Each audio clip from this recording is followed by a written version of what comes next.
Okay everyone, so this afternoon, we are reading Harry Potter and the Chamber of Secrets, and we're up to chapter 8, which is on page 128, and it's called The Death Day Party.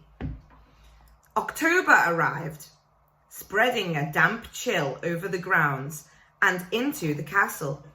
Madame Pomfrey, the matron, was kept busy as a sudden spate of colds among the staff and students. Her pepper-up potion worked instantly, though it left the drinker smoking at the ears for several hours afterwards. Ginny Weasley, who had been looking peaky, was bullied into taking some by Percy. The steam pouring from under her vivid hair gave the impression that her whole head was on fire. Raindrops the size of bullets thundered on the castle windows for days on end. The lake rose, the flower beds turned into muddy streams, and Hagrid's pumpkins swelled to the size of garden sheds. Oliver Wood's enthusiasm for regular training sessions, however, was not dampened, which was why Harry was to be found late one stormy Saturday afternoon, a few days before Halloween, returning to Gryffindor Tower, drenched to the skin and splattered with mud. Even aside from the rain and wind, it hadn't been a happy practice session. Fred and George, who had been spying on the Slytherin team, had seen for themselves the speed of those Nimbus 2001s. They reported that the Slytherin team were no more than 7 greenish blares shooting through the air like jump jets. As Harry squelched along the deserted corridor, he came across somebody who looked just as preoccupied as he was. Nearly Headless Nick, the ghost of Gryffindor Tower, was staring morosely out of the window, muttering under his breath, "Don't fulfill their requirements, half an inch, if that." "Hello, Nick," said Harry. Hello, said Nearly Headless Nick, starting and looking around. He wore a dashing plumed hat on his long curly hair and a tunic with a ruff which concealed the fact that his neck was almost completely severed. He was pale as smoke, and Harry could see right through him in the dark sky and torrential rain outside. "You look troubled, young Potter," said Nick, folding a transparent letter as he spoke and tucking it inside his doublet. "So do you," said Harry. "Ah." Nearly Headless Nick waved an elegant hand. "A matter of no importance. It's not as though I really wanted to join, though I'd apply, but apparently I don't fulfill the requirements." In spite of his airy tone, there was a look of great bitterness on his face. "But you would think, wouldn't you," he erupted suddenly, pulling the letter back out of his pocket, "that getting hit 40 times in the neck with a blunt axe would qualify you to join the Headless Hunt?" "Oh, yes," said Harry, who was obviously supposed to agree. "I mean, nobody wishes more than I do that it had all been quick and clean, and my head had come off properly. I mean, it would have saved me a great deal of pain and ridicule." However, Nearly Headless Nick shook his letter open and read furiously. "We can only accept huntsmen whose heads have parted company with their bodies. You will appreciate it would be impossible otherwise for members to participate in hunt activities such as horseback, head juggling, and head polo. It is with greatest regret, therefore, that I must inform you that you do not fulfill our requirements. With your very best wishes, Sir Patrick Delaney Podmore." Fuming, Nearly Headless Nick stuffed the letter away. "Half an inch of skin and sinew, holding my neck on, Harry. Most people would think that's good and beheaded. But Oh no, it's not enough for Sir probably decapitated Podmore. Nearly Headless Nick took several deep breaths, then said in a far calmer tone, So, what's bothering you? Anything I can do? No, said Harry. Not unless you know where I can get 7 free Nimbus 2001s for our match against Slit. The rest of Harry's sentence was drowned by a high-pitched mewing from somewhere near his ankles. He looked down and found himself gazing into a pair of lamp-like yellow eyes. It was Mrs. Norris, the skeletal grey cat who was used by the caretaker, Argus Filch, as a sort of deputy in his endless battle against students. You'd better get out of here, Harry, said Nick quickly. Filch isn't in a good mood. He's got flu, and some third years accidentally plastered frog brains all over the ceiling in Dungeon 5. He's been cleaning all morning, and if he sees you dripping mud all over the place... Right, said Harry, backing away from the accusing stare of Mrs. Norris, but not quickly enough. Drawn to the spot by the mysterious power that seemed to connect him with this foul cat, Argus Filch burst suddenly through the tapestry to Harry's right, wheezing and looking wildly about for the rule breaker. There was a thick tartan scarf bound around his head, and his nose was unusually purple. Filth, he shouted, his jowls a-quiver, his eyes popping alarmingly as he pointed at the muddy puddle that had dripped from Harry's Quidditch robes. Mess and muck everywhere. I've had enough of it, I tell you. Follow me, Potter. So Harry waved a gloomy goodbye to Nearly Headless Nick and followed Filch back downstairs, doubling the number of muddy footprints on the floor.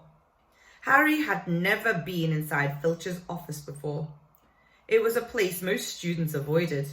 The room was dingy and windowless, lit by a single oil lamp dangling from the low ceiling. A faint smell of fried fish lingered about the place. Wooden filing cabinets stood around the walls from their labels. Harry could see that they contained details of every pupil Filch had ever punished. Fred and George Weasley had an entire drawer to themselves. A highly polished collection of chains and manacles hung on the wall behind Filch's desk. It was common knowledge that he was always begging Dumbledore to let him suspend students by the ankles from the ceiling. Filch grabbed a quill from the pot on his desk and began shuffling around looking for parchment. Dung, he muttered furiously. Great sizzling dragon bogies. Frog brains, rat intestines. I've had enough of it. Make an example. Where's the form? Yes. He retrieved a large roll of parchment from his desk drawer and stretched it out in front of him, dipping his long black quill into the ink pot. Name, Harry Potter? Crime? It was only a bit of mud, said Harry. It's only a bit of mud to you, boy, but to me it's an extra hour scrubbing, shouted Filch, a drip shivering unpleasantly at the end of his bulbous nose. Crime? Befouling the castle, suggested sentence. Dabbing at the streaming nose, Filch squinted unpleasantly at Harry, who waited with bated breath for his sentence to fall. But as Filch lowered his quill, there was a great bang on the ceiling of the office, which made the oil lamp rattle. Peeps! Filch roared, flinging down the quill in a transport of rage. I'll have you this time! I'll have you! And without a backwards glance at Harry, Filch ran flat-rooted from the office, Mrs. Norris streaking alongside him. Peeves was the school poltergeist, a grinning airborne menace who lived to cause havoc and distress. Harry didn't much like Peeves, but couldn't help feeling grateful for his timing. However, whatever Peeves had done, and it sounded as though he'd wrecked something very big this time, would distract Filch from Harry. Thinking that he should probably wait for Filch to come back, Harry sank into a moth-eaten chair next to the desk. There was only one thing on it apart from his half-completed form, a large, glossy, purple envelope with silver lettering on the front. With a quick glance at the door to check that Filch wasn't on his way back, Harry picked up the envelope and read, "Quickspell, a correspondence course in beginner's magic." Intrigued, Harry flicked the envelope open and pulled out the sheaf of parchment inside. More curly silver writing on the front page said, "Feel out of step in the world of modern magic? Find yourself making excuses not to perform simple spells? Ever been taunted for your woeful wand work? There is an answer. Quickspell is an all-new, fail-safe, quick result, easy-learn course. Hundreds of witches and wizards have benefited from Quickspell method. Madam Z. Nettles of Topsham writes, I had no memory for incantations and my potions were a family joke. Now, after Quickspell course, I am the centre of attention at parties and friends beg for the recipe of my Skintalian solution." Warlock DJ Prod of Didsbury says, "My wife used to sneer at my feeble charms, but 1 month into our fabulous Quickspell course, I succeeded in turning her into a yak. Thank you, Quickspell." Fascinated, Harry thumbed through the rest of the envelope's contents. Why on earth did Filch want a Quickspell course? Did this mean he wasn't a proper wizard? Harry was just reading Lesson 1, Holding Your Wand, some useful tips, when shuffling footsteps outside told him Filch was coming back. Stuffing the parchment back into the envelope, Harry threw it back on the desk just as the door opened. Filch was looking triumphant. That vanishing cabinet was extremely valuable, he was saying gleefully to Mrs. Norris. We'll have Peeves out this time, my sweet.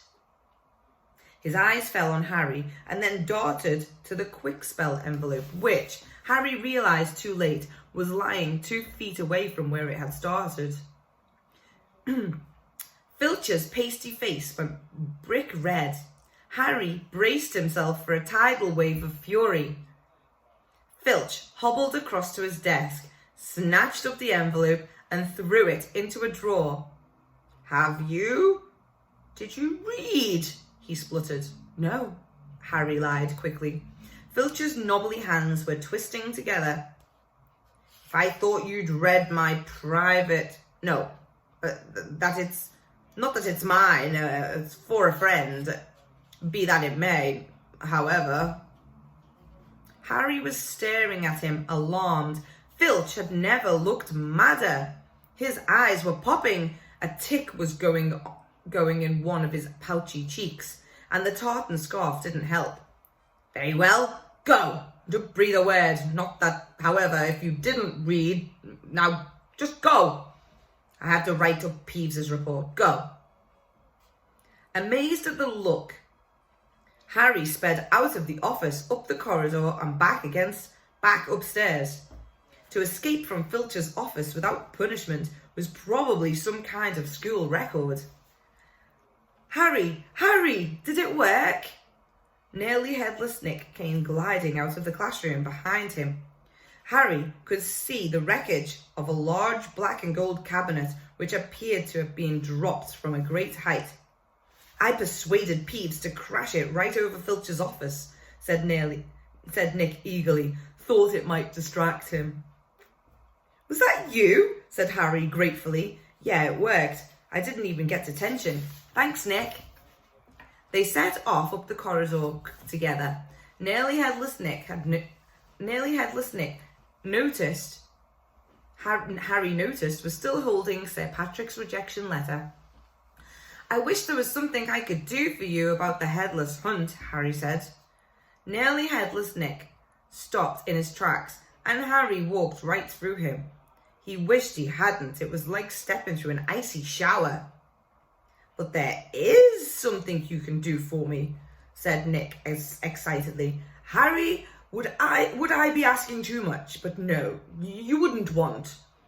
"What is it?" said Harry. "Well, this Halloween will be my 500th death day," said Nearly Headless Nick, drawing himself up and looking dignified.